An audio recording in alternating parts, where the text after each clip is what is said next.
नमस्कार। तू ना थकेगा कभी, तू ना थमेगा कहीं, तू ना मुड़ेगा कहीं, कर शपथ कर शपथ कर शपथ, अग्निपथ अग्निपथ अग्निपथ। तो हरिवंश राय बच्चन जी की इन पंक्तियों के साथ, क्योंकि उनकी आज पुण्यतिथि है, हम शुरुआत कर रहे हैं नया सवेरा की। मैं हूं आंचल गुलाटी गुंबर, मेरे साथ है मेरी सभी शैला। सुप्रभात। बिल्कुल सुप्रभात हमारे सभी दर्शकों को भी। और एक नए तेवर नए कलेवर के साथ इस अंक की हम शुरुआत करेंगे और साथ ही हम साहित्य और मनोरंजन और देश दुनिया की तमाम ताज़ा खबरें, जो बड़ी खबरें हैं, उन पर भी नज़र डालेंगे। जीवन के संघर्ष से जुड़ी कई दास्तानों को भी आपको दिखाएंगे। तो शुरुआत करते हैं हेडलाइंस के साथ।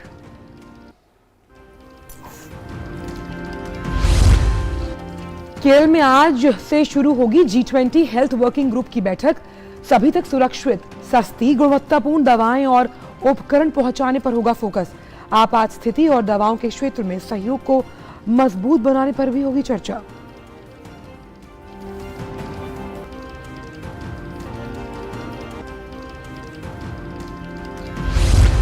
उत्तर प्रदेश के बस्ती जिले में आज से शुरू होगा सांसद खेल महाकुंभ का दूसरा चरण।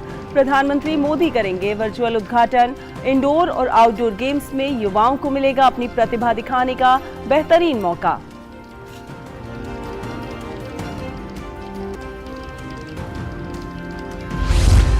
आज से 3 दिन के लिए मालदीव और श्रीलंका के दौरे पर होंगे विदेश मंत्री doctor S Jaishankar.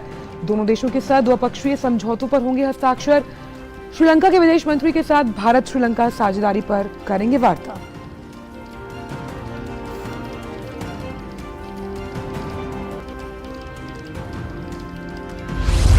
Carbon footprint में कमी लाने के लिए भारत में किसानों को दिए जा रहे हैं सोलर वाटर पंप और ग्रीन अमोनिया। दावोस में हो रहे विश्व आर्थिक मंच से केंद्रीय ऊर्जा मंत्री आर.के. सिंह का विकसित देशों से भी आह्वान। विकासशील देशों में छोटे किसानों की मदद करके खाद्य प्रणालियों में करें बदलाव।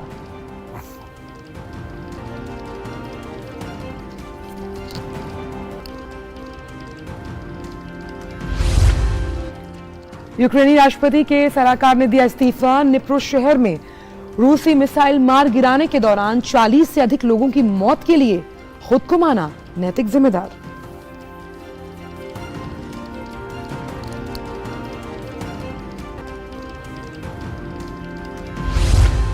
और हैदराबाद में भारत न्यूजीलैंड के बीच वनडे सीरीज का पहला मैच आज। रोहित शर्मा की कप्तानी में जीत का सिलसिला जारी रखना चाहेगी टीम इंडिया।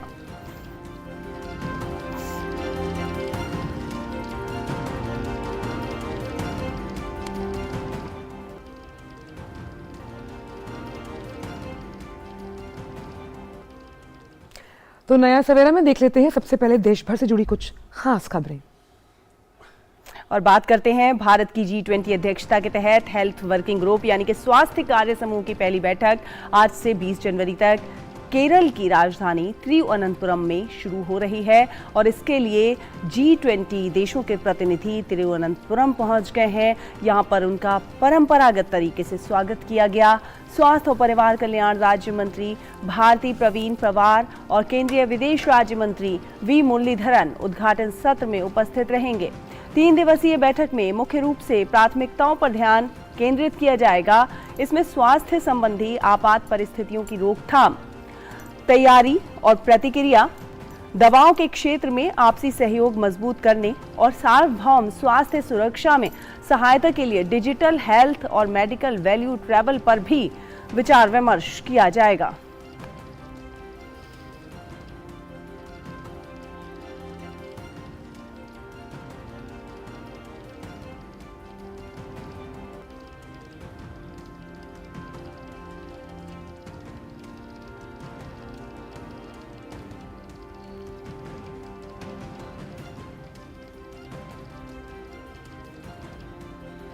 तो पहली हेल्थ वर्किंग ग्रुप की जो बैठक है वो आज से तिरुवनंतपुरम में शुरू हो रही है। ऐसी 4 बैठकें और होनी हैं जिस पर सबकी नजरें रहेंगी। तो G20 हेल्थ वर्किंग ग्रुप की बैठक में आए मेहमानों को मिलेट यानी मोटे अनाज से बना खाना भी परोसा जा रहा है। मिलेट में बाजरे की खिचड़ी, रागी पायसम और प्लेन कड़ी परोसी जा रही है। आइए देखते हैं।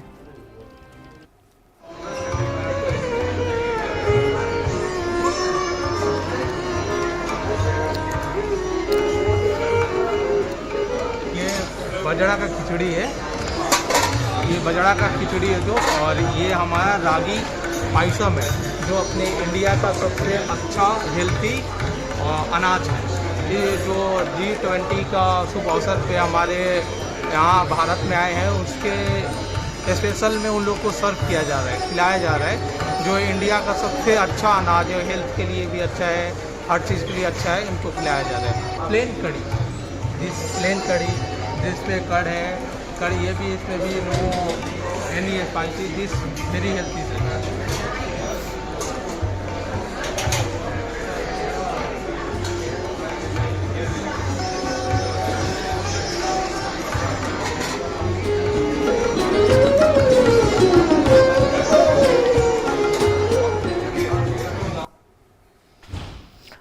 और इसी बड़ी खबर पर केरल से ही जुड़ रहे हैं हमारे संवाददाता नितेंद्र सिंह। नितेंद्र, सुप्रभात आपको। तो जिस तरह से भारत की हम बात करते हैं, फार्मेसी ऑफ द वर्ल्ड के रूप में भारत को जाना जाता है, किस तरह से जो G20 की हेल्थ वर्किंग ग्रुप की ये पहली बैठक है, उस लिहाज से भारत इस मंच का इस्तेमाल फार्मेसी में अग्रणी बनने के साथ साथ जो उसकी पुरानी पद्धतियां हैं उसे आगे बढ़ाने में किस तरह से करेगा?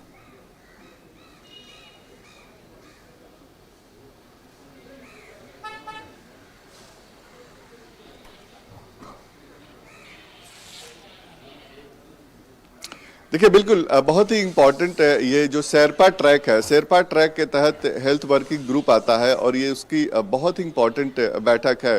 3 दिन तक ये बैठक तिरुवनंतपुरम में केरल की राजधानी में चलेगी। और केरल को हम जानते हैं कि गॉड ओन कंट्री कहा जाता है, और जो पारंपरिक चिकित्सा पद्धति हो, आयुर्वेद हो, योग हो, उसकी एक धरती है ये। तो निश्चित तौर पे यहाँ से जो संदेश जाएगा G20 की बैठक में कि कैसे हम वेलनेस पे काम करें। खासतौर पे हमने देखा है कि ज़्यादा जोर रहता है कि बीमारी हो, उसके बाद इलाज की व्यवस्था हो, जिसमें अस्पताल और बाकी चीज़ें बनाने की बात होती है। लेकिन अब जो भारत का दृष्टिकोण रहा है कि वेलनेस हो, अगर होलिस्टिक अप्रोच हो, जिसमें हम खुद स्वस्थ रहें, उसके लिए जो हम जीवन शैली अपना सकते हैं, साथ ही साथ जो अगर कोई बीमार पड़ता है तो उसकी ट्रीटमेंट की व्यवस्था हो, और ट्रीटमेंट सिर्फ और सिर्फ एलोपैथी की ना हो, साथ ही साथ जो पारंपरिक चिकित्सा पद्धति है हमारी, जो सदियों पुरानी है, जिसका एक वैज्ञानिक प्रमाण है उसके इलाज का, उसको भी साथ रखा जाए। तो जो केरल में ये जो बैठक हो रही है बहुत इंपॉर्टेंट है।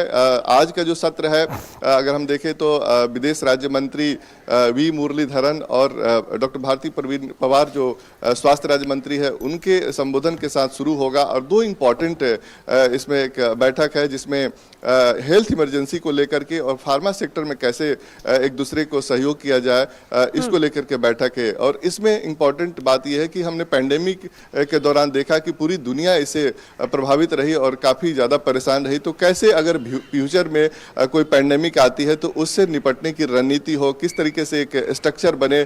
और जिस पिछली बार जो G20 की बैठक हुई थी इंडोनेशिया में, वहाँ पर एक पैंडेमिक फंड की बात हुई थी, तो उस पैंडेमिक फंड को कैसे यूज किया जाए और किस तरीके से एक रणनीति बने, इस पर एक बहुत ही अहम चर्चा होगी। और इस पर एक उसके बाद जो फार्मा सेक्टर में मजबूती की बात भी होगी, क्योंकि देखा गया है कि सस्ती दवाइयाँ सबको उपलब्ध हो। जो ग्लोबल साउथ के देश हैं, निम्न मध्यम आय वर्ग के देश हैं, उनको भी सस्ती दवाई या मिले, डायग्नोस्टिक टूल्स मिले, चिकित्सा उपकरण सस्ती मिले, इसको लेकर कैसे आगे बढ़ा जाए। क्योंकि हमने देखा कि पैंडेमिक के समय कुछ देशों तक ही यह सीमित था कि अगर वो जो रिसर्च करते थे, डेवलपमेंट करते थे, और अगर सिर्फ अपने देशों तक ही सीमित रखे तो अगर दूसरे देशों तक वो सुविधाएं न मुहैया हो तो महामारी जैसी स्थिति आएगी। तो न केवल वो देश प्रभावित होंगे जो सशक्त है या फिर जो नितेंद्र, हमने कोरोना महामारी के दौरान भी देखा था कि किस तरह से महामारी के दौरान हमने भारत ने एफर्ट्स डाले और कोरोना महामारी पे किस तरह से वो उस काबू पाया। और अब जिस तरह से ये बैठक है, ये अपने आप में इसलिए भी महत्वपूर्ण हो जाती है कि स्वास्थ्य आपात स्थिति को किस तरह से हमें रोकथाम करनी है। डिजिटल स्वास्थ्य की भी इसमें बात की जाएगी। उस डिजिटल स्वास्थ्य के बारे में कुछ बताएं।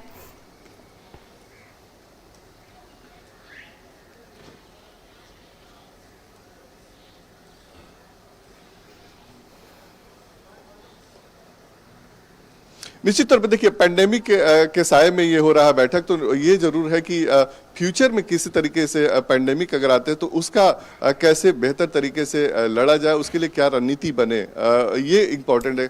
भारत ने जिस तरीके से महामारी से लड़ाई की और दूसरे देशों को सुविधाएं पहुंचाई, जैसे हम वैक्सीन मैत्री की बात करते हैं कि 125 से ज़्यादा देशों को भारत ने वैक्सीन की सुविधा मुहैया कराई, 125 से ज़्यादा देशों को दवाइयाँ मुफ्त कराई। तो भारत का जो दृष्टिकोण है कि सेवा भाव है, न कि कोई बिजनेस है। हेल्थ भारत के लिए सेवा भाव है, और वही चीज़ जो भारत ने जिस तरीके से महामारी में अपने जिस तरीके से रणनीति अपनाई थी, तो उस रणनीति को और उस गुर को दुनिया के दूसरे देशों को भी बताएगा। जहाँ तक डिजिटल हेल्थ की बात है, भारत ने डिजिटल हेल्थ में काफ़ी कुछ काम किया है, चाहे वो हमारा Ayushman Bharat digital health mission की बात हो, या फिर बाकी जो कोविन जैसे प्लेटफॉर्म हो, या फिर जो ई संजीवनी हमने देखा कि टेलीमेडिसिन कोविड के दौरान अब तक 9 करोड़ लोगों ने इसका लाभ उठाया है। तो उसको कैसे दुनिया के सामने पेश किया जाए, और ये जो टूल है पब्लिक डिजिटल हेल्थ गुड के रूप में इसको जाना जाता है। भारत ने कोविन को एक तरह से फ्री कर दिया कि कोई भी देश इस टेक्नोलॉजी को टूल्स को अपना सकता है। साथ ही साथ ई संजीवनी प्लेटफॉर्म को भी भारत ऑफर करेगा इस बैठक में कि आप इसको मुफ्त में उपयोग कर सकते हैं, क्योंकि अगर रिसर्च और डेवलपमेंट कहीं हो रहा हो, टेक्नोलॉजी का उपयोग हो रहा है, तो उसका लाभ दूसरे देशों को बिल्कुल नितिन, क्योंकि G20 की जो थीम है वो है ही वसुधैव कुटुंबकम, और उस लिहाज से भारत ने कोरोना काल में भी किस तरह से तमाम जो अन्य देश हैं उन्हें वैक्सीन पहुंचाई, और अब इस मंच के माध्यम से कैसे विकसित और विकासशील देश हेल्थ वर्किंग ग्रुप्स में आगे बढ़ेंगे, उस लिहाज से ये जो आज बैठक है वो काफ़ी है। बहुत बहुत शुक्रिया नितेंद्र इन तमाम जानकारियों को हमसे साझा करने के लिए। और प्रधानमंत्री नरेंद्र मोदी आज वीडियो कॉन्फ्रेंसिंग के माध्यम से सांसद खेल महाकुंभ 2022-2023 के दूसरे चरण का उद्घाटन करेंगे।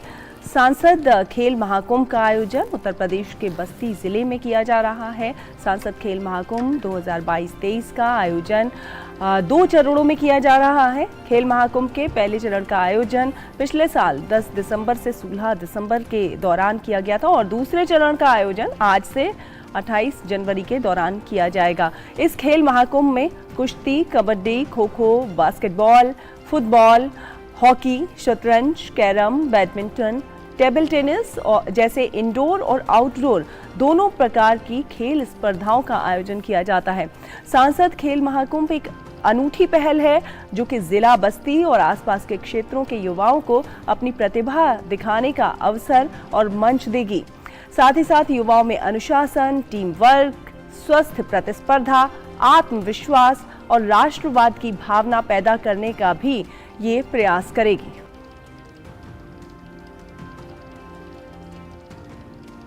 बस्ती के सांसद हरीश द्विवेदी ने कहा कि जिले के तमाम नौजवान खेल महाकुंभ को लेकर बेहद उत्साहित हैं। उन्होंने कहा कि ग्रामीण पृष्ठभूमि के खेलों और खिलाड़ियों को आगे बढ़ाना ही इस खेल के महाकुंभ का उद्देश्य है।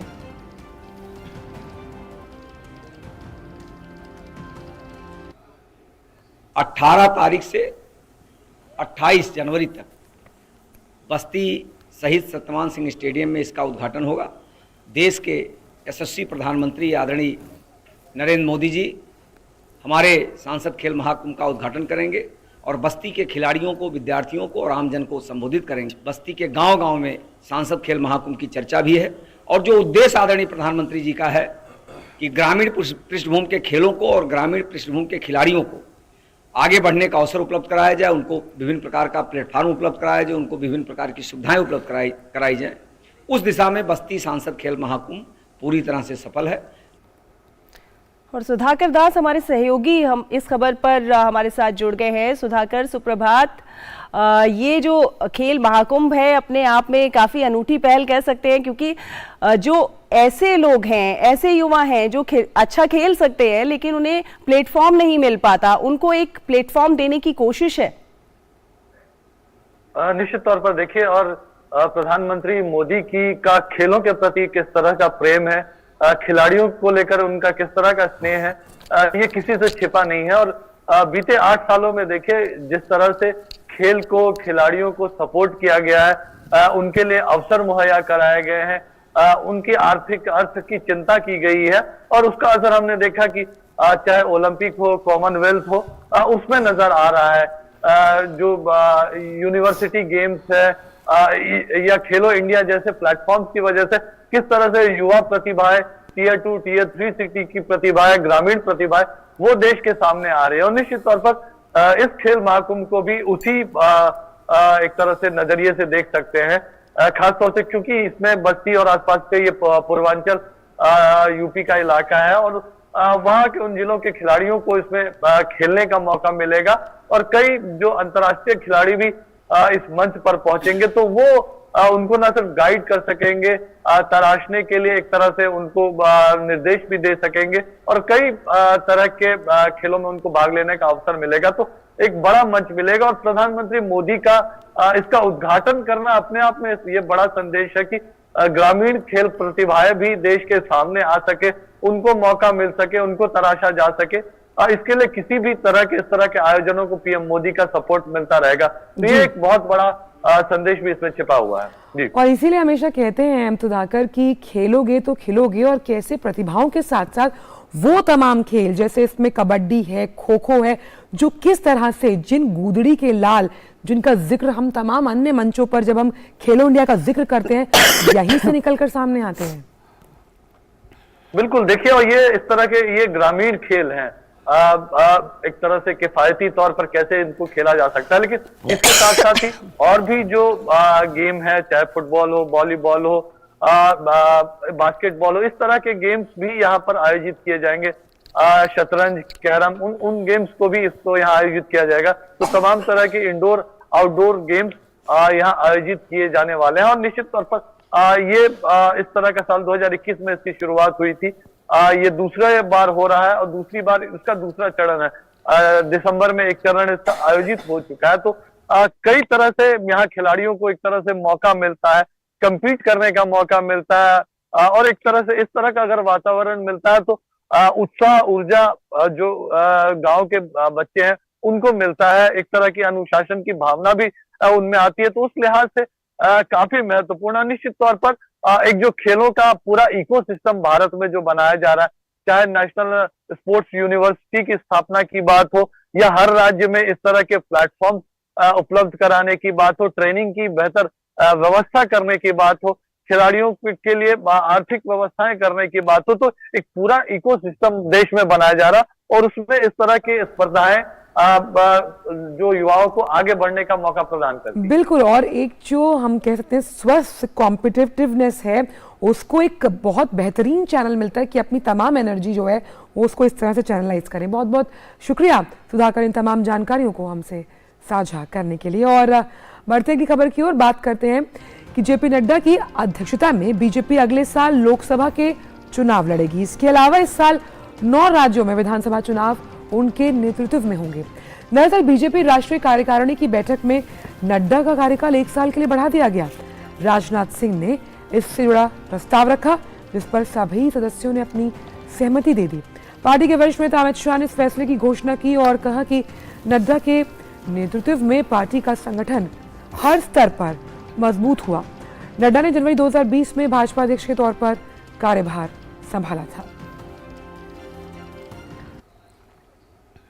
भारतीय जनता पार्टी के सदस्यों ने इसको हर्ष ध्वनि के साथ सर्वानुमत से स्वीकार किया है कि जगत प्रकाश नड्डा जी को जून 2024 तक भारतीय जनता पार्टी के अध्यक्ष के रूप में इनके कार्यकाल को बढ़ोतरी की जाए। नड्डा जी के नेतृत्व में भारतीय जनता पार्टी का पूरा संगठन बूथ से लेकर राष्ट्रीय स्तर पर सेवा ही संगठन है, इस मंत्र के साथ काम में जुटा। बात करते हैं दावोस में, जहां पर वर्ल्ड इकोनॉमिक फोरम से भारत ने विकसित देशों से आह्वान किया कि वो विकासशील देशों के लोगों के लिए खाद्य प्रणालियों में बदलाव करें और छोटे किसानों की मदद भी करें। भारत की ओर से ऊर्जा मंत्री आर.के. सिंह ने यह भी बताया कि किस तरह भारत की सरकार किसानों की मदद कर कार्बन फुटप्रिंट में कमी लाने में बड़ी भूमिका निभा रही है।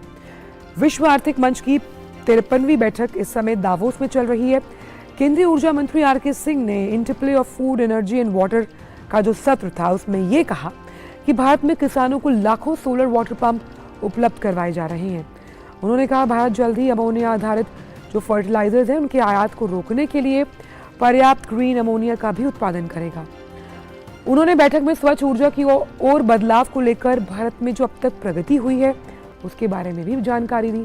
साथ ही कार्बन उत्सर्जन को शून्य स्तर पर लाने के लिए भविष्य की योजनाएं, हरित भंडारण, हाइड्रोजन मिशन, ऊर्जा सुरक्षा, आपूर्ति श्रृंखला और निवेश संभावनाओं समेत अन्य मामलों का भी जिक्र किया। और विदेश मंत्री डॉक्टर एस जयशंकर आज से मालदीव और श्रीलंका की 3 दिवसीय आधिकारिक यात्रा पर होंगे। मालदीव की अपनी यात्रा के दौरान जयशंकर राष्ट्रपति इब्राहिम मोहम्मद सोलेह से मुलाकात करेंगे और विदेश मंत्री अब्दुल्ला शाहिद के साथ चर्चा करेंगे। उनकी यात्रा में द्विपक्षीय विकास सहयोग से संबंधित समझौतों पर हस्ताक्षर होंगे और कई प्रमुख भारत समर्थित परियोजनाएं शुरू होंगी जो मालदीव के सामाजिक आर्थिक विकास में योगदान देंगी। जनवरी 2021 और मार्च 2022 में की गई श्रीलंका यात्रा के बाद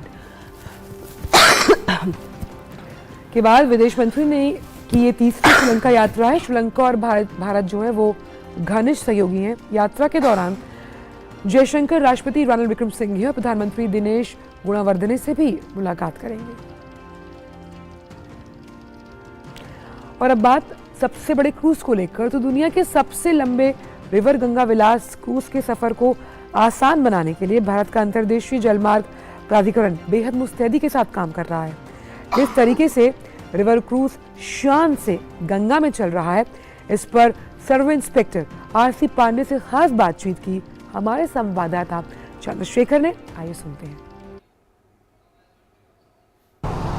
एमवी गंगा विलास पटना से अब सिमरिया की ओर बढ़ रहा है और किस तरीके से भारतीय अंतर्देशीय जलमार्ग प्राधिकरण यहाँ पर काम कर रहा है कि सुरक्षित यात्रा को लेकर के। हमारे साथ इस समय सर्वे इंचार्ज हैं आरसी पांडे जी, उनसे पूछते हैं। सर, अभी ये जो यात्रा है चल रही है ये अभी कहाँ आज पड़ाव करने वाली है और फिर कैसे इसको आगे बढ़ाएंगे? अभी आज का हमारा पड़ाव बाढ़ होगा। जो है बाढ़ हम लोग रुकेंगे 893 चैनल है, 955 से चले हैं तो गंगा विलास जा रहा है। इसके लिए हम अभी जो है 2 टग और एक हमारा सर्वे जहाज चल रहा है। और ये गंगा क्रूज को कितना सेफ्टी से कैसे निकालें, हमारा फर्स्ट प्रायोरिटी वही है। पानी कहाँ कैसे है क्या है हम तो अपना सिस्टम से देखते हैं। हमारी फर्स्ट प्रायोरिटी यही है कि सेफ्टी से उस क्रूज को पहुँचाया जाए। फिर आगे ये बढ़ेगा डिब्रूगढ़ जो कि 52 या 54 डेज का इसकी यात्रा है। तो ये पानी का भी कितने लेवल पे चल रहा होगा और यहाँ पे जो जलीय जीव होते हैं जैसे कहते हैं कि उनको भी किसी प्रकार का कोई नुकसान ना हो, इसको लेकर भी ध्यान दिया जाता होगा। तो ये पूरा सिस्टमेटिक तरीके से ये यात्रा जो चल रही है इनमें सभी चीज़ों का ध्यान रखा जा रहा है? बिल्कुल, पूरा इसको मेंटेन किया जाता है। और ख़ास करके जैसे डॉल्फिन होती हैं, जैसे हमारा जहाज चल रहा है ना, तो इसकी आवाज़ से वो लोग डीप वाटर में चले जाते हैं। जैसे इस समय हम चल रहे हैं, यहाँ 4 से 5 मीटर पानी है। हमारा जो है क्रूज चल रहा है, मेरे को जो है केवल 1.5 मीटर की आवश्यकता है। हमने देखा कि जो यहाँ के जो लोकल फूड्स हैं या फिर जो फल हैं या फिर और जो ज़रूरी सामान है वो आपकी सहायता से आप लोग डॉक तक पहुँचा रहे हैं वहाँ। उसके बाद फिर उन लोगों को कोई समस्या ना हो, कोई दिक्कत ना हो, उस प्रकार की चीज़ें भी देखी जाए। कार्गो का भी हमारा चल रहा है। अभी जैसे RN टैगोर जो है एक इस समय जो है कंटेनर लेकर के आज बनारस से सेल करके इधर आ रहा है कलकत्ता के लिए। तो यहाँ पे हमारा डिपार्टमेंट जो है बहुत ज़्यादा काम कर रहा है। हम लोग चाह रहे हैं कि पब्लिक को जितना सहूलियत हो उतना हम लोग दें।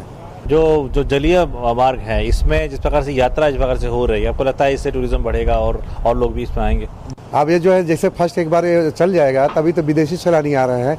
कुछ हम लोग का प्लानिंग और चले, जैसे कि उसमें जो हमारे इंडियन है वो भी चलेंगे। ये भी यात्रा जल्दी प्रारंभ होगी। ये थे आरसी पांडे जी जो कि यहाँ पे सर्वे इंचार्ज है। उनका कहना है कि साइंटिफिक तरीके से इसका पूरे तरीके से पहले निरीक्षण किया गया है, उसके बाद यात्रा शुरू हुई है और इसमें किसी भी प्रकार की असुविधा ना हो यात्रियों को, उसका भी पूरी तरीके से ख्याल रखा जा रहा है। कैमरामैन राहुल चोपड़ा के साथ चंद्रशेखर, DD न्यूज़।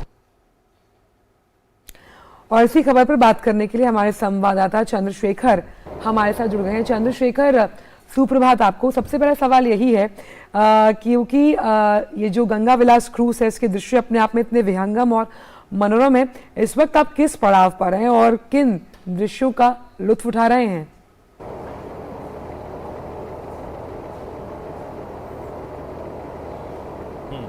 अचल, मैं इसमें बाढ़ से हम लोग निकले हैं। कल हमने बाढ़ पे यहाँ पर पड़ाव डाला था और उसके आज से हम सिमरिया की तरफ हम लगातार बढ़ रहे हैं और आसपास के जो इलाके हैं इनका भ्रमण कराते हुए इनको ले जाया जा रहा है। सिमरिया आज रुकने का कार्यक्रम है जहाँ अभी तक जो प्लानिंग के हिसाब से, और वहाँ पर ये जो सिमरिया के आसपास का जो बेगूसराय का इलाका है वहाँ पर ये लोग जो घाट का जो इलाका रहेगा वहाँ पर ये लोग जाएंगे। कुछ गांव में भी जाने का कार्यक्रम है जहाँ पर यहाँ की संस्कृति को समझने का प्रयास करेंगे, वहाँ के व्यंजनों को समझने का प्रयास करेंगे और किस प्रकार से वहाँ के जीवन के जो रंग हैं उनको देखने का यहाँ पर ये लोग प्रयास करेंगे। और उसके लिए जो घाट भी है वो पूरी तरीके से तैयार हो चुका है कहा जा रहा है। और ये जो यात्रा है ये निश्चित तौर पर यहाँ भारत के सांस्कृतिक रंग तो दिखाती हुई चली जा रही है। दूसरी तरफ ये 40% की आबादी अब मान के चलिए गंगा के आसपास के इलाकों में रहती है और यहाँ पर की जो अर्थव्यवस्था का आधार है वो भी गंगा ही मानी जाती है और उससे जुड़े हुए जो कारोबार हैं वो माने जाते हैं। छोटे से लेकर के बड़े स्तर पर भी यहाँ पर जो लोग हैं वो गंगा पर निर्भर हैं। और ऐसे में जब यहाँ इस प्रकार की यात्रा यहाँ से शुरू हुई है तो निश्चित तौर पर यहाँ के लोगों में बड़ा उत्साह है, क्योंकि जब हम घाट की तरफ आ रहे थे तो हमने देखा कि लगातार लोग जो हैं वो उमड़ते चले जा रहे थे और उन लोगों को वेलकम कर रहे थे और उनमें भी काफ़ी उत्साह था कि एक यात्रा मार्ग यहाँ से शुरू हुआ है, क्योंकि एक नया चैनल है जहाँ से हम लोग गुजर रहे हैं और ये चैनल अभी जो शुरू हुआ है। और ऐसे में जब यहाँ से बोट जाएंगी या जो कमर्शियल बोट जो हैं वो यहाँ से होते हुए जाएंगे या शिप होते हुए जाएंगे तो यहाँ के लोगों को भी रोज़गार की संभावनाएं बढ़ेंगी। तो ये यहाँ के लोगों का भी मानना है और निश्चित तौर पर ये एक ऐतिहासिक यात्रा यहाँ से कही जा सकती है। आजल के सफ़र पर आप निकले हुए और आपके मंच के इस माध्यम से हम भी अपने दर्शकों को बता रहे हैं कि किस तरह से ये रिवर क्रूज लगातार अपने जो अलग अलग पड़ाव हैं उससे होता हुआ जा रहा है। बहुत बहुत शुक्रिया चंद्रशेखर इन तमाम जानकारियों को हमसे साझा करने के लिए। तो बढ़ते हैं आगे और बात करते हैं लोकसभा अध्यक्ष ओम बिरला की, जो कि केन्या की अपनी यात्रा के दौरान नैरोबी विश्वविद्यालय के छात्रों को उन्होंने संबोधित किया। उन्होंने कहा कि युवाओं में कुछ नया और अलग करने की नई सोच, ऊर्जा और संकल्प को देखकर बेहद प्रसन्नता हो रही है। युवाओं को आज की महत्वाकांक्षी दुनिया में एक महत्वपूर्ण भूमिका निभानी है। लोकसभा अध्यक्ष बिरला ने इस अवसर पर विकास और कल्याण की दिशा में भारत सरकार के सक्षम नीतिगत उपायों के बारे में युवाओं को सूचित किया। साथ ही उन्होंने ये भी बताया कि सरकार की पहल स्किल इंडिया और स्टार्टअप इंडिया युवाओं के जीवन में किस तरह से सकारात्मक बदलाव ला रही है। ओम बिरला ने नैरोबी में महात्मा गांधी की प्रतिमा पर उन्हें श्रद्धांजलि दी। इस मौके पर उन्होंने कहा कि केन्या के लोग गांधीवादी मूल्यों के प्रति अत्यधिक भावुक हैं। यह महात्मा गांधी की प्रतिमा और स्मृति भारत और केन्या के बीच ऐतिहासिक जुड़ाव को रेखांकित भी करती है।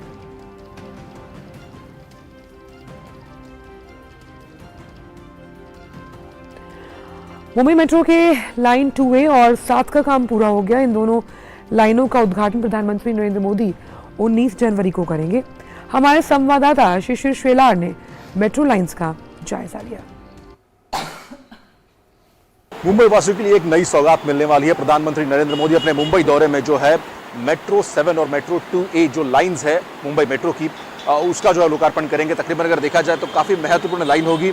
इसी मेट्रो के जरिए अगर देखा जाए तो ये पश्चिमी उपनगरीय प्रदेश है मुंबई का और जहाँ पर हम देख पाते हैं कि काफ़ी ज़्यादा जो है दिक्कतें होती है। लेकिन इसके बाद अब देख पा रहे हैं कि जिस प्रकार से अगर मेट्रो लाइन शुरू होती है, तकरीबन 35 किलोमीटर का ये पूरा स्ट्रेच है जहाँ पर मेट्रो लाइन शुरू होगी और यहाँ पर जो है वेस्टर्न एक्सप्रेस हाईवे के पास ये मेट्रो लाइन है। किस प्रकार से होगी हम देख रहे हैं इस वक्त जो कि स्टेशन पर है। इस मेट्रो का जो है लोकार्पण प्रधानमंत्री करेंगे। खासतौर पर जैसे मैंने कहा आपको कि जो पश्चिमी उपनगर है खासतौर पर उसके लिए जो ये पूरी लाइन बनाई गई है और इसीलिए मेट्रो 2 की बात करें 2A और 7 की तो ये खास होगा।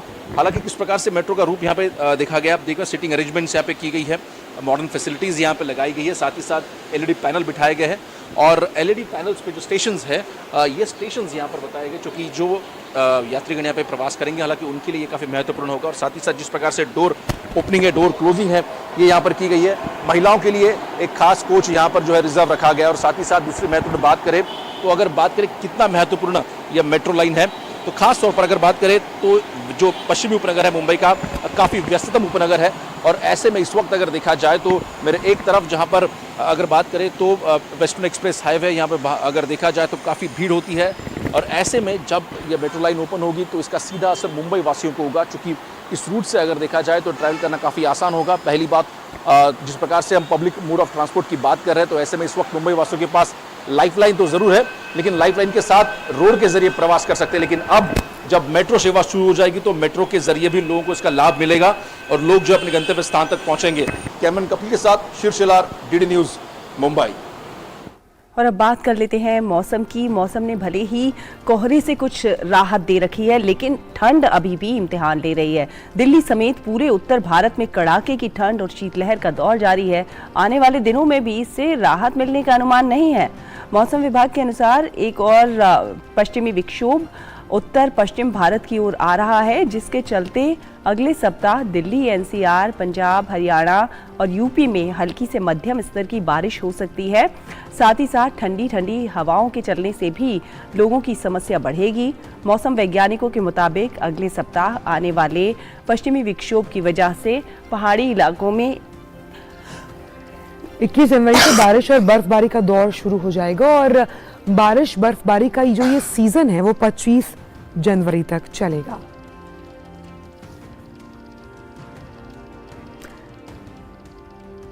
वक्त एक ब्रेक का। क्या बात है, बहुत सही लग रहा है।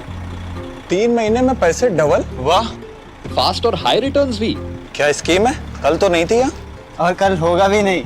तूने कभी 5 ओवर में डबल सेंचुरी मारी है? ऐसे स्कीम के बहकावे में आके हम धोखा खा सकते हैं। और आरबीआई कहता है अपना पैसा सुरक्षित रखो और समझदारी से निवेश करो। अगर ज्यादा रिटर्न के पीछे भागोगे तो रिस्क भी उतना ही उठाओगे, और फास्ट रिटर्न से बच के, और फास्ट बॉलिंग से भी। आरबीआई कहता है जानकार बनिए, सतर्क रहिए। ब्रेक के बाद सभी का स्वागत और आइए अब देखते हैं दुनिया भर से जुड़ी कुछ खास खबरें।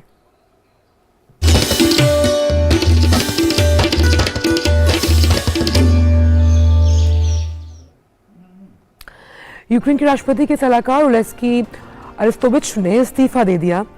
राष्ट्रपति व्लादिमीर ज़ेलेंस्की के सलाहकार ओलेस्की ने एक बयान में कहा था कि निप्रो शहर में यूक्रेन के एयर डिफेंस ने रूस के एक मिसाइल को मार गिराया और इस वजह से ये मिसाइल एक इमारत से टकरा गई। मिसाइल टकराने से 44 लोगों की मौत हो गई, जबकि कई लोग लापता बताए जा रहे हैं।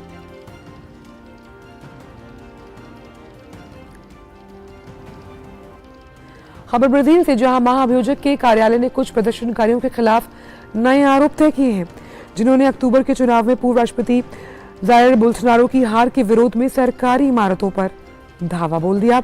अभियोजक ने अनुरोध किया था कि कांग्रेस में तोड़फोड़ करने वाले 39 प्रतिवादियों को एक निवारक उपाय के रूप में कैद किया जाए और उनकी $7 मिलियन से ज्यादा की संपत्ति को नुकसान की भरपाई के तौर पर जब्त भी किया जाए। रिपोर्ट्स के अनुसार विरोधियों पर सशस्त्र आपराधिक संघ कानून की लोकतांत्रिक स्थिति को नष्ट करने के हिंसक प्रयासों, तख्ता पलट करने और सार्वजनिक संपत्ति को नुकसान पहुंचाने का आरोप लगाया गया। 8 जनवरी को 1000 से अधिक लोगों को गिरफ्तार किया गया था, जब हमलावरों ने ब्राजीलियाई कांग्रेस, राष्ट्रपति महल और सर्वोच्च न्यायालय पर धावा बोल दिया था। और वियतनाम में चल रहे भ्रष्टाचार विरोधी अभियान के बीच राष्ट्रपति गुयेन जुआन फुक ने अपने पद से इस्तीफा दे दिया है। फुक ने सत्तारूढ़ कम्युनिस्ट पार्टी द्वारा प्रधानमंत्री रहते हुए उनके नियंत्रण में अधिकारियों द्वारा उल्लंघन और गलत काम करने का आरोप लगाने के बाद इस्तीफा दिया है। फुक पर जब अपने मंत्रियों के जरिए गैर कानूनी काम कराने के आरोप लगे तो और भी कई मंत्रियों को भी अपनी कुर्सी गंवानी पड़ी। इससे पहले राष्ट्रपति फुक के अधीन कार्य करने वाले 2 उप प्रधानमंत्रियों ने पद छोड़ दिया था। पूर्व प्रधानमंत्री फुक ने 2021 से राष्ट्रपति का पद संभाला था। 69 वर्षीय फुक ने 2016 से अप्रैल 2021 तक वियतनाम के प्रधानमंत्री के रूप में कार्य किया था, जब वो राष्ट्रपति चुने गए थे। फुक ने अपनी पार्टी की केंद्रीय समिति को लिखे पत्र में कहा कि वो अपने देश की पार्टी और देश के लोगों के प्रति जिम्मेदारी को समझते हैं। इसी जिम्मेदारी के पालन के लिए वो अपनी पार्टी की केंद्रीय समिति से अपना इस्तीफा दे रहे हैं। बात कारोबार जगत से जुड़ी हुई।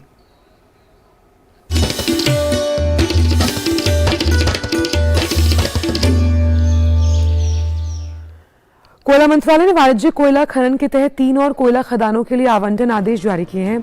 सफल बोली लगाने वाले प्रतिनिधियों को अपर सचिव से आवंटन आदेश प्राप्त हुए। इसके साथ ही वाणिज्यिक खनन के तहत सालाना 8.9 करोड़ टन की अधिकतम क्षमता वाली 48 कोयला खदानों को अब तक आवंटन आदेश मिले हैं।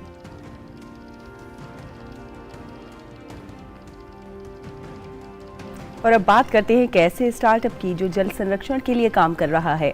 चेन्नई स्थित स्टार्टअप विगत यूटिलिटी सॉल्यूशंस ने IoT आधारित जल प्रबंधन उपकरण का निर्माण किया है, जिससे बड़े बड़े भवनों में पानी के उपयोग का पता लगाकर उसे नियंत्रित करने में मदद मिलती है। किस तरह इस स्टार्टअप का उपकरण पानी संरक्षण में मदद करता है, आइए देखते हैं।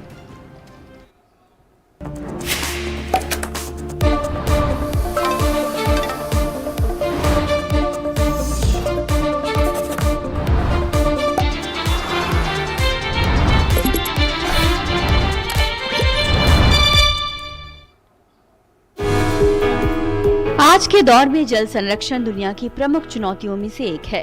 चुनौती पानी के रिसाव और उसकी बर्बादी से निपटने की भी है। चेन्नई स्थित एक स्टार्टअप वीगॉट बिल्कुल वही कर रहा है जिसकी आज सबसे ज्यादा जरूरत है। साल 2015 में चेन्नई के 5 व्यक्तियों ने अपने यहाँ मौजूद पानी की कमी की इस गंभीर समस्या को हल करने के लिए एक साथ कदम बढ़ाने का निश्चय किया और उसके बाद शुरुआत हुई वीगॉट की, एक स्टार्टअप जिसने IoT आधारित जल प्रबंधन उपकरण का निर्माण किया।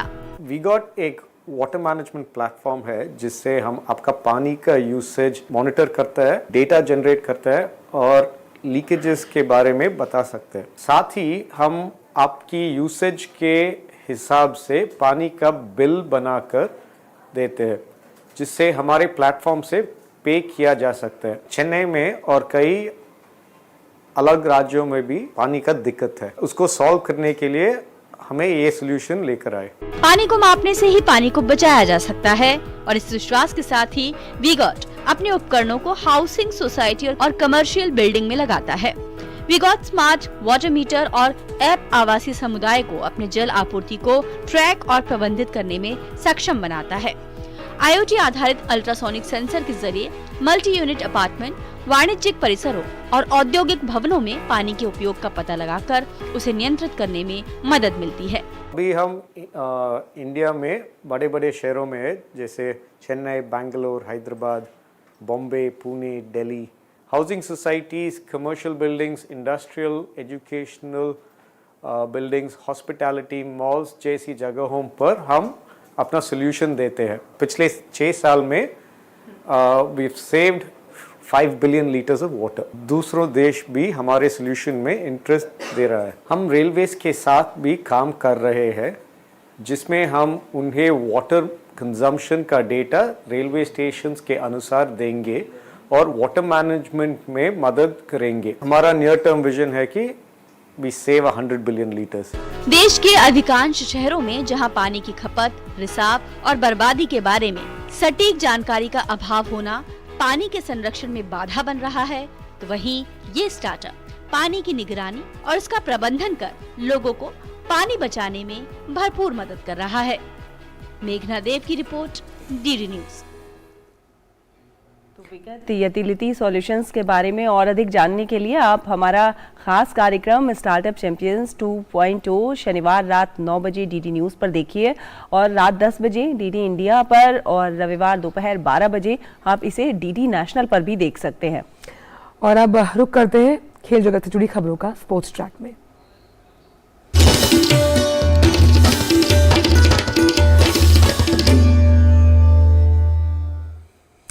तो बात करते हैं क्रिकेट की। भारत आज हैदराबाद के राजीव गांधी इंटरनेशनल स्टेडियम में वनडे इंटरनेशनल सीरीज में न्यूजीलैंड के साथ पहला मैच खेलेगा। दोपहर 1:30 बजे मैच शुरू होगा। रोहित शर्मा की कप्तानी में टीम का आत्मविश्वास इस समय बेहद ऊपर है। हालांकि चोट के कारण बल्लेबाज श्रेयस अय्यर की जगह रजत पाटीदार को रिप्लेसमेंट के तौर पर शामिल किया गया। देखिए एक खास रिपोर्ट। श्रीलंका के खिलाफ वनडे सीरीज 3-0 से जीतकर भारतीय टीम के हौसले बुलंद हैं और अब टीम इसी बुलंदी पर अपनी अगली सीरीज जो कि न्यूजीलैंड के खिलाफ है उतरने के लिए तैयार है। केएल राहुल और अक्षर पटेल की गैर मौजूदगी में कुछ बदलाव वनडे सीरीज में देखने को मिल सकते हैं। वैसे पिछली सीरीज में कप्तान रोहित शर्मा हो या विराट कोहली या फिर टीम का मध्यक्रम, सभी ने अपने बल्ले से बहुत प्रभावित किया। वहीं गेंदबाजी में उमरान मलिक, मोहम्मद सिराज और कुलदीप यादव ने शानदार प्रदर्शन किया। वहीं दूसरी ओर न्यूजीलैंड की बात करें तो बल्लेबाजी में फिल एलन, डेवन कॉनवे और टॉम लैथम टीम की ताकत हैं। माइकल ब्रेसवेल इस समय शानदार लय में हैं और गेंद और बल्ले से लगातार कमाल कर रहे हैं। आंकड़ों की बात करें तो भारत और न्यूजीलैंड के बीच अब तक 113 वनडे मुकाबले हुए हैं, जिसमें से भारत ने 55 जीते हैं जबकि न्यूजीलैंड ने 50 मैच जीते हैं। एक मैच टाई रहा है और 7 मैचों का कोई नतीजा नहीं निकला है। लेकिन पिछले 10 एक दिवसीय मुकाबलों की बात करें तो यहाँ टीम इंडिया का रिकॉर्ड अच्छा नहीं है, जहाँ टीम को सिर्फ 1 जीत मिली है। वहीं 6 मैच न्यूजीलैंड ने जीते हैं, 3 मैच का कोई नतीजा नहीं निकल पाया। कुल मिलाकर विश्व कप से पहले भारतीय टीम की तैयारी को देखते हुए एक और बेहतरीन सीरीज सामने है, जहां दोनों ही टीमों के लिए अपने खिलाड़ियों को परखने का शानदार मौका है। Sports desk, DD news. और लेह में खेले गए सीईसी आइस हॉकी चैंपियनशिप के महिला वर्ग के फाइनल मुकाबले में आईटीबीपी की टीम ने बाजी मारते हुए खिताब अपने नाम किया। खिताबी मुकाबले में आईटीबीपी का सामना लद्दाख की टीम से था, जहां आईटीबीपी की टीम 7-2 से जीतने में कामयाब रही। इस मौके पर लेह के उपायुक्त श्रीकांत बाला साहेब से मौजूद रहे, जिन्होंने विजेता टीम की ट्रॉफी प्रदान की। वक्त एक ब्रेक का।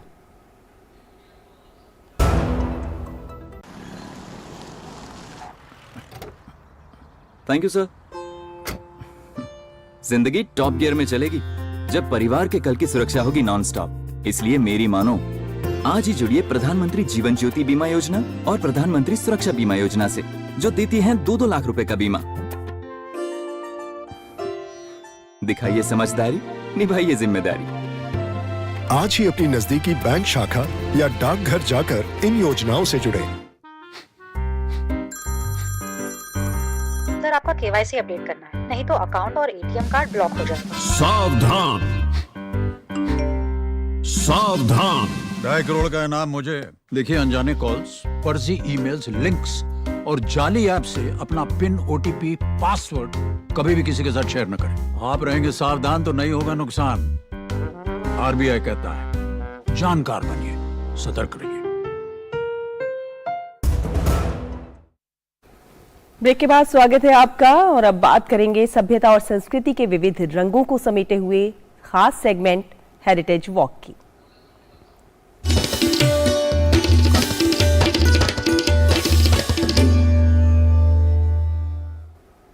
तो हेरिटेज वॉक में आज हम आपको ले चलेंगे भारत के सबसे विशाल चित्तौड़गढ़ किले में। राजस्थान में स्थित ये किला साहस, शौर्य, त्याग, बलिदान की कहानियों के साथ आज भी शान से खड़ा है।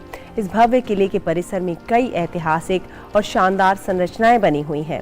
आइए देखते हैं इस भव्य किले को।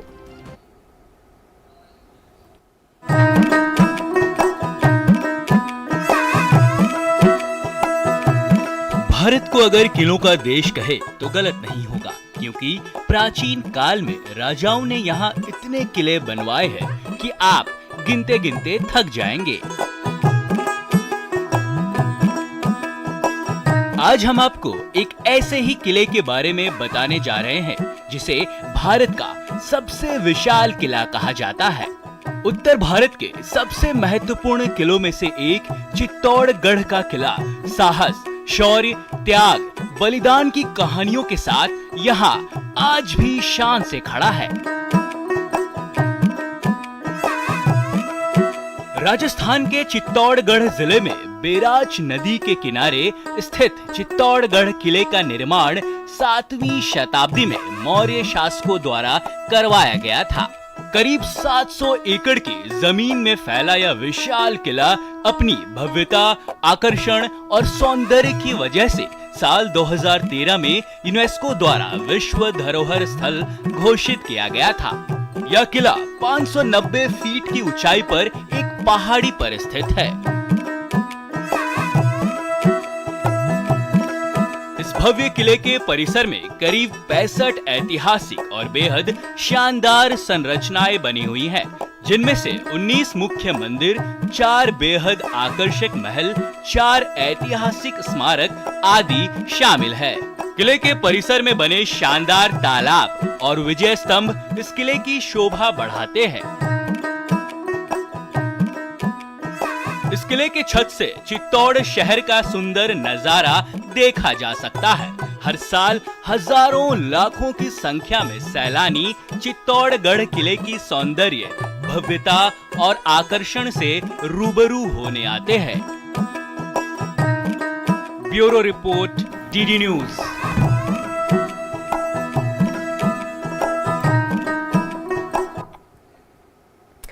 और आइए बात करते हैं विज्ञान जगत की।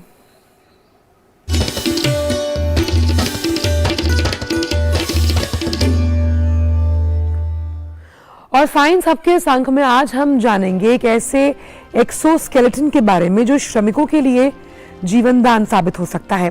इस एक्सोस्केलेटन की मदद से वर्कर्स को बोझ उठाने और उसे उठाकर चलने में बेहद मदद मिलती है। इसके चलते वो काम के दौरान होने वाली जो शारीरिक समस्याएं हैं उससे बच सकते हैं। देखिए इस खास रिपोर्ट।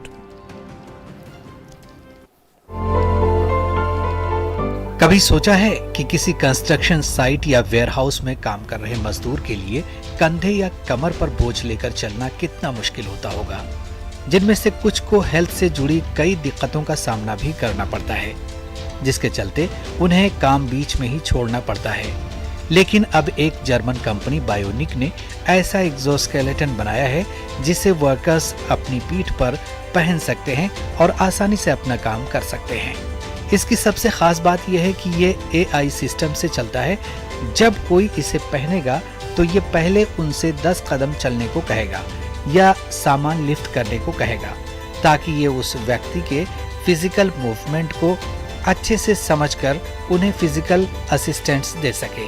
ये एक्सोस्केलेटन न सिर्फ वर्कर्स के लिए बल्कि बुजुर्ग लोगों के लिए भी काफी फायदेमंद साबित होगा। मैं अभी जो पहन रहा हूँ वो एक संचालित रोबोटिक AI सक्षम एक्सोस्केलेटन है। इसे शारीरिक रूप से कठिन काम करने वाले वर्कर्स के लिए डिजाइन किया गया है। जब मजदूर बोझ उठाते हैं तो उस वक्त ये उनके बोझ को कम करने का जिम्मा उठाता है। ऐसे एक्सोस्केलेटन्स की हमें काफी जरूरत है, क्योंकि ये आसानी से हमारी बॉडी में फिट होकर सही तरीकों से वर्कर्स के काम में उनकी मदद तो करते ही हैं, साथ ही उन्हें काम से होने वाले हेल्थ से जुड़ी दिक्कतों से भी बचाते हैं। Bureau report, DD news. और आइए अब खबरें देखेंगे सिने जगत से।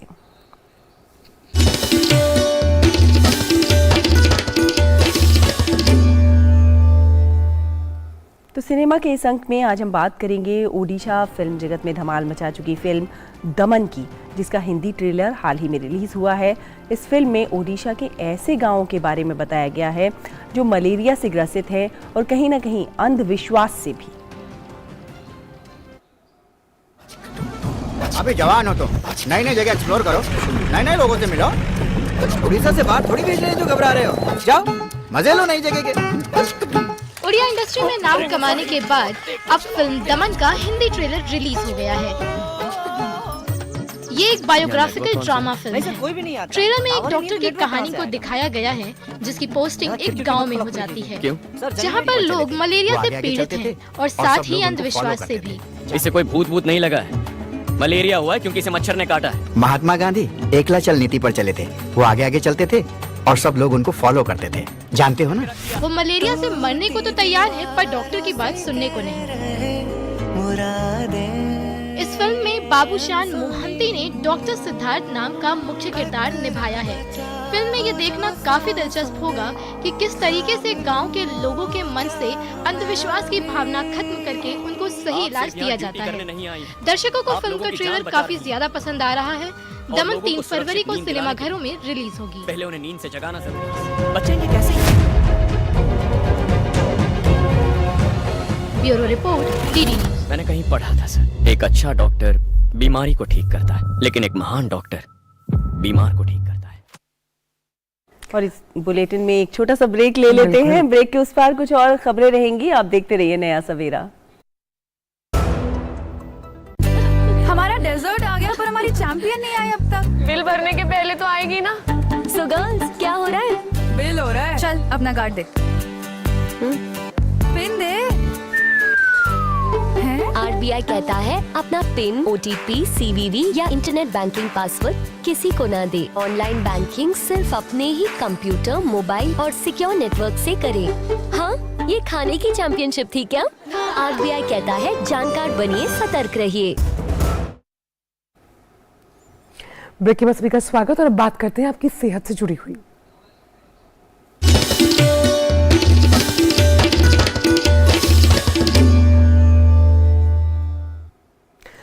बात करते हैं इम्यूनिटी को लेकर। शरीर की प्रतिरक्षा तंत्र का मजबूत होना बेहद जरूरी है।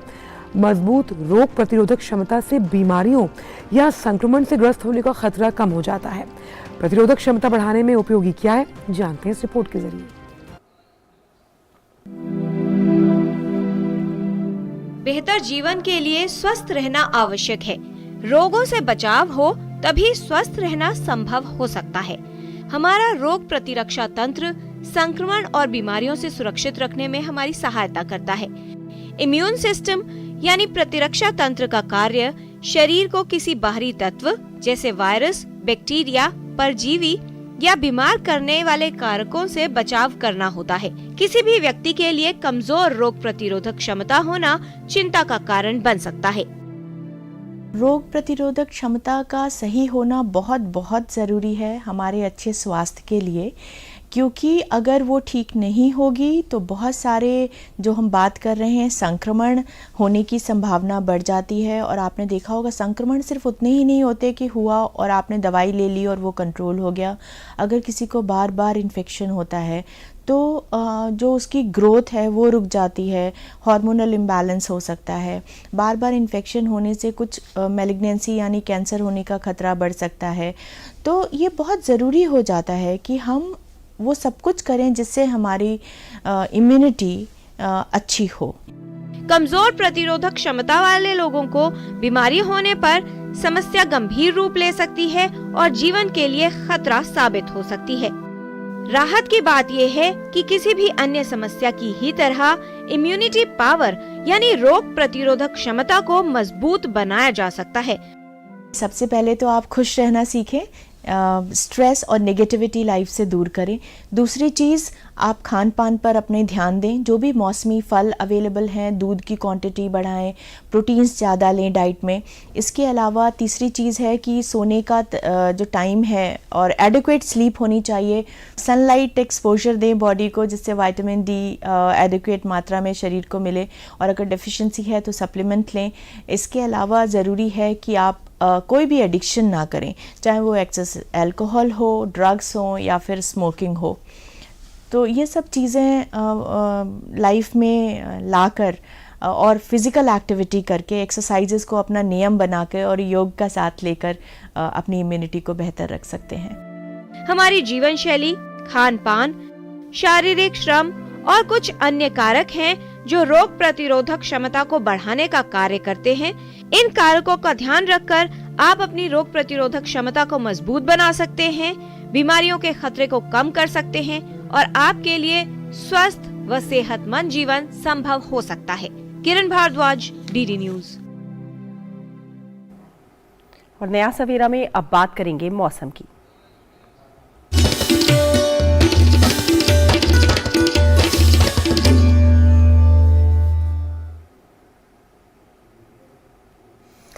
और आज हरियाणा और राजस्थान के कुछ हिस्सों में शीतलहर को लेकर गंभीर शीतलहर की स्थिति की उम्मीद है। वहीं अगर बात करें कुछ इलाकों दिल्ली, पंजाब, उत्तर प्रदेश और मध्य प्रदेश के कुछ हिस्सों को लेकर, तो उत्तर पश्चिम, मध्य और पूर्वी भारत के अधिकांश हिस्सों में हवा की दिशा में बदलाव और पश्चिमी विक्षोभ के करीब आने के कारण अब तापमान बढ़ना शुरू हो जाएगा। वहीं उत्तर भारत के इलाकों में शीतलहर का प्रकोप जारी, हालांकि जहां तक बात फॉग को लेकर है तो अभी उससे थोड़ी बहुत राहत मिलती हुई नजर आ रही है।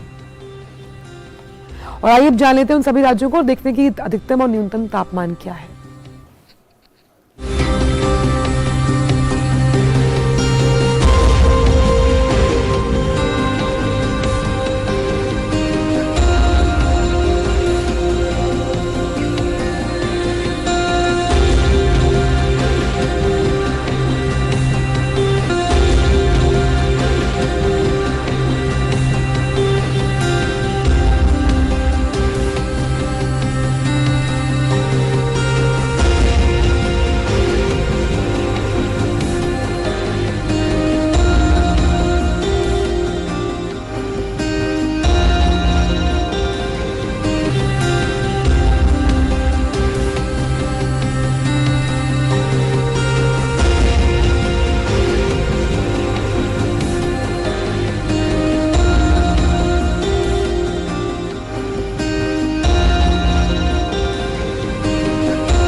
तो इसी के साथ नया सवेरा के आज के इस अंक में बस इतना ही, लेकिन आपको बता दें कि दिल्ली के कैंट में चल रहा है एनसीसी के गणतंत्र दिवस शिविर। क्यों आंचल?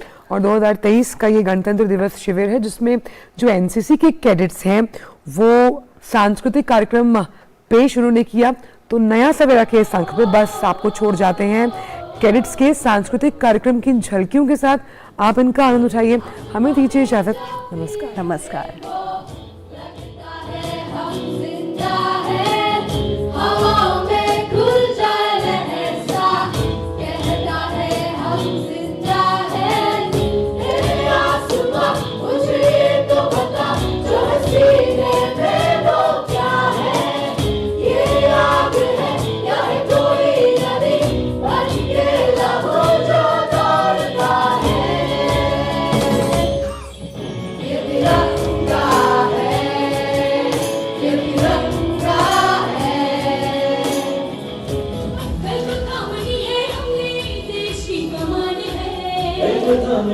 हमने देश की कमान है।